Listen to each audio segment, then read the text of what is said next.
Ano po? Oo, sige. Josh Cullen in the house. Ganun lang yung intro ko. New music. Siyempre, hindi natitigil ang isang Josh Cullen. But hello, thank you so much for having Hello us. ulit. Yes po, syempre. Siyempre, gusto ko lang sana sabihin talagang the fit is fitting. Nakakaangat-angat na talaga. Baka naman magmana ako pag sa sapatos ni Josh. Naku, Charot! Yun nga mo, maraming mapapansin lagi yung sapatos ko. At nakaharang lagi sa airport to eh. Ang laki kasi eh. Tsaka may bakal! Yes po, yun yung for ano nga. Kaya laging na-check. I love it. But how has life been? We haven't sat in a while. Yes po, definitely. So far po, it has been very busy. Syempre, regarding with my solos din and with the group. Pero ngayon po, I'm gonna be releasing, or I just recently released po pala na yung Lost and Found album. And it's my debut album po. Grabe. Bakit Lost and Found? Parang hanap na hanap mo naman ang sarili mo. Parang buhok ko yan eh. Di ba? Parang doon nga po, ito po kasi yung story ko talaga. Yung, kumbaga, I felt na parang ito yung perfect time para ikwento ko yung journey ko throughout the years. At syempre, para makapagbigay inspiration po at sa mga tao na baka may similar na pinagdadaanan, makakakuha sila ng inspiration and syempre motivation.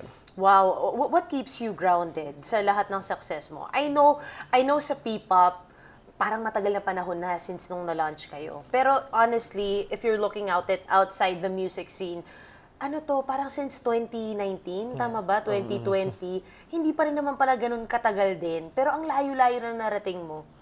Malayo na po, pero malayo pa. Malayo na, pero malayo pa. Yung what keeps me grounded, of course, siguro yung never kong inisip na kami lang yung siguro yung pinakamagaling or kasi sobrang dami pong magagaling. And of course, yung personal struggles ko na pinagdaanan ko, yung mga pinagdaanan ko na to, ito siguro yung humubog talaga sa akin kung nasaan ako ngayon. Na hindi araw-araw panalo. So, yun po yung pinaka-importante. Ang ganda na sabi mo, hindi araw-araw panalo. And minsan, pag nasa taas ka, nakakalimutan mo yun, di ba? Yan po, opo. Ang galing. And meron ka bang naalalang particular instance? Siguro nag-commute ka, no? Hindi ka umabot sa gig o kung ano man, na talagang hanggang ngayon, pag nag-look back, parang isa siya sa top of mind na challenge na pinagdaanan mo before you got here. Naku, marami. Hanggang ngayon nga, ang daming nangyayari. Pero meron po yung parang na-late ako, tapos tinanggal ako during the trainee days, bago kami mag-SB19. So, isa sa mga turn-around ng buhay ko yun. Pero gumawa po ako ng way para makabalik, para syempre matuloy pa rin. Yun ang mahirap. Kasi tinanggal ka na eh, Yes, tapos ibabalik ka. yes. Then, ba't ka na late nun? Nasira yung MRT during that time. Nasira yung MRT. So, ano siya, yun nga, isa yun sa mga, parang sinabi ko nga kanina na instances na hindi araw-araw panalo. May mga ganun talaga eh. Parang, minsan, may gugulat ka, uulanin ka na lang bigla ng problema, suddenly, hindi mo alam bakit. Pero, yun po talaga yung, parang sinasabi ko nga po, with the Lost and Found, yun yung naging story ako. Parang, hindi ko rin alam bakit ako nandito, ba't inuulan ako ng problema. Pero, ang importante, gawa mo ng paraan. At nakakabalik ka. Yes po. Paano ka nakabalik that time? Well, during those times, nung tinanggal po ako, nag-quit din yung mga grupo ko. Nag-quit din sila kasi parang naging trigger na point na kung tatanggalin mo si Josh, parang ganun po yung nangyari. Na ganun mo lang kadali itapon yung... Ganun nyo lang kadali itapon yung parang lahat ng efforts and passion tsaka dreams namin. So, nag-quit po sila lahat halos. Pero si Stel natira kasi doon during that time. Ang galing, ang galing. So, ayun mo, parang ako, gumawa ako ng way, message kay syempre, mga kaibigan ko, ka-group ko no, na gusto ko pa bumalik, gusto ko pa i-try. Kasi baka pagsisihan ko to habang buhay. So, I made a way. Parang hindi ko alam exactly na maalala yung ginawa ko. Pero basta pumunta lang po ako doon at syempre kung kinakailangan na makiusap or alam niyo yun, syempre, to regain myself. And look at you now. Imagine mo sa layo ng narating ninyo, you're humble enough to talk about where you began and share these stories. Alam ko marami na sa mga 18 may alam nito eh, 'di ba? Pero parang just listening to it through your music. What was going through your mind when you were writing the album? Sa totoo lang, buong pag-process po nito, yung talagang struggles and hardships ko. Kasi hindi po normal talaga yung buhay ko na napalayas kami nung bata. Tapos suddenly wala akong matirhan. Hindi ako nakapag-aral hanggang grade 3 lang.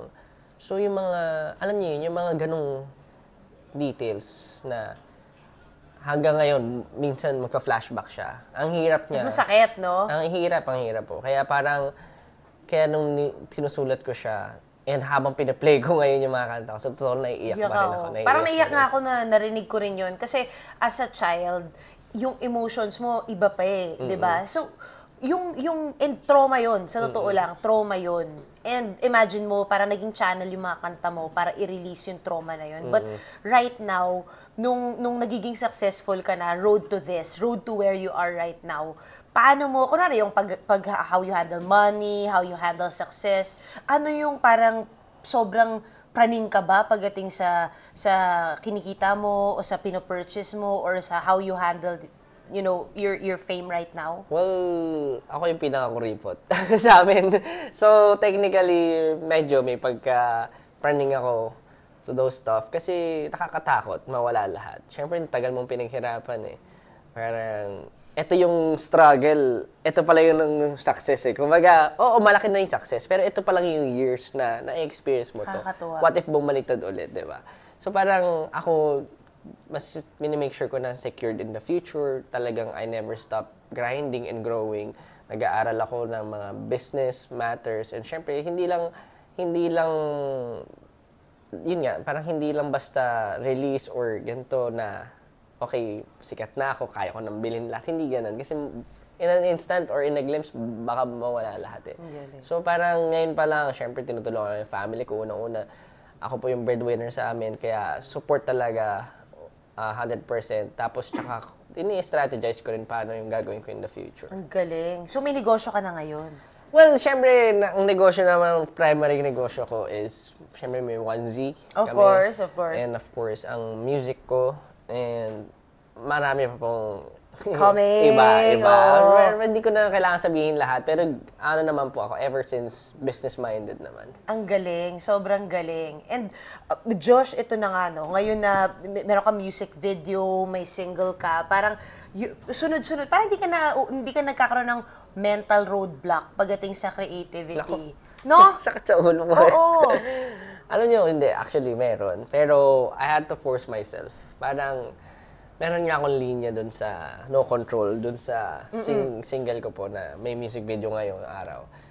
Uubusin ang sarili, alang-alang, para sa pangarap na bawal pigilan. So parang kahit ubusin ko pa yung sarili ko, I'd do anything or I'll do whatever it takes para ma-achieve ko lang talaga yung mga goals ko. Wow. At hindi ka madamot. Hindi po. madamot SB19. Hindi po. Grabe kayo magpa-unlock ng collab. Grabe kayo mag-mentor ng mga nagtatanong sa inyo. Talagang, I mean, ano ba to? Pinag-usapan nyo talaga ng grupo na hindi naman namin sinabi na kayo yung kuya ng P-pop di ba? Pero parang you took it upon yourselves to be so responsible for the genre. Alam nyo, sa totoo lang mo, napakadaming magagaling dito sa industry, sa P-pop, kumbaga. Hindi lang sila, yung opportunity kasi ang hirap makuha. Pero yung galing, ang dami po talaga, super. Kaya dapat, ako gusto ko i-share, personally, gusto ko po i-share yung opportunity sa mga tao. Alam kong dapat nabibigyan ng opportunity. So, ayun po, lalo na, syempre, hindi lang sila magagaling, pero mababait. Alam niyo yun. So, lahat po talaga dito sa P-pop industry nito, Mabini, Alamat, Kaya, and everyone else, talaga po, for me, talagang dapat umaangat po and mapansin, or hindi lang mapansin, pero mabigyan ng justice ko ano pa yung efforts na binibigay nila. Grabe yung talent na ipinapakita nyo lahat, pinapamalas nyo lahat. Pero ano yung stand mo? Ano yung hot take mo doon sa kunwari ayaw na nila patawag na P-pop, G-pop na sila, or pop, 'di ba? Na pagka ganun yung mga grupo. Ano yung point of view mo sa ganon?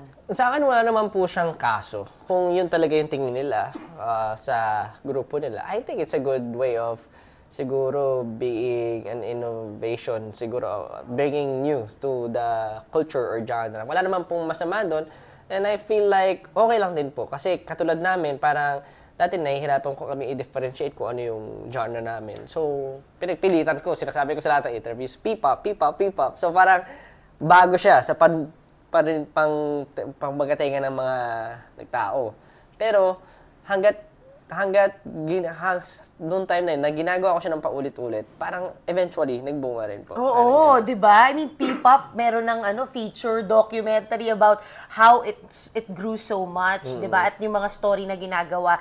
Pero ngayon, magtutour ba kayo ulit? What's next? Ikaw mismo, magsa-solo tour ka rin ba? Yes, ayun nga po, meron akong ngayon na album concert this coming September 28. And ayun po, siguro po ito ay first ever concert ko po na syempre with showcasing my Lost and Found album. And dito po yan sa NFT, sa New Frontier. And siguro po, ayun, yun po yung pinaka-major for me. And yung iba po will be announced soon. Pero in regards with the tours, meron din po ako mga abroad and local. Siguro po in the future ko na muna. Unahin po muna natin to. September 28. 8. September 28. Yes, po. Pwede mo makita yung kuko mo? Nahiya ako. Mas maganda yung kuko ni Josh sa akin. Itatago ko rin yung akin. Grabe! Yeah! First time ko lang siya actually mag-nail art. Ang ganda! Mga tingnan yung kuko ko, maduwing kuko ko. Tingnan yung kuko ko. Ganda! First time mo mag-nail art? Opo. Ano siya? Well, parang Spider-Man na hindi ko hindi maintindihan. naman, pero gusto ko lang po i-express talaga kung ano yung na-feel ko para dito syempre sa music na i-release ko and yung stories ko. Parang dito ko po yung perfect time na kumbaga hindi ako sumusunod sa agos ngayon. Correct. Against the current ako ngayon. So, gagawin ko po yung gusto ko. Tingnan niyo lahat ng itsura ko. Parang Oo, ang ganda nga eh. So, parang yung kapatid ni Avril Lavigne. Avril Lavigne! Napaka-nice. And ako, year 2000. Thank you so much, Josh. Thank you po, thank you. Ayan.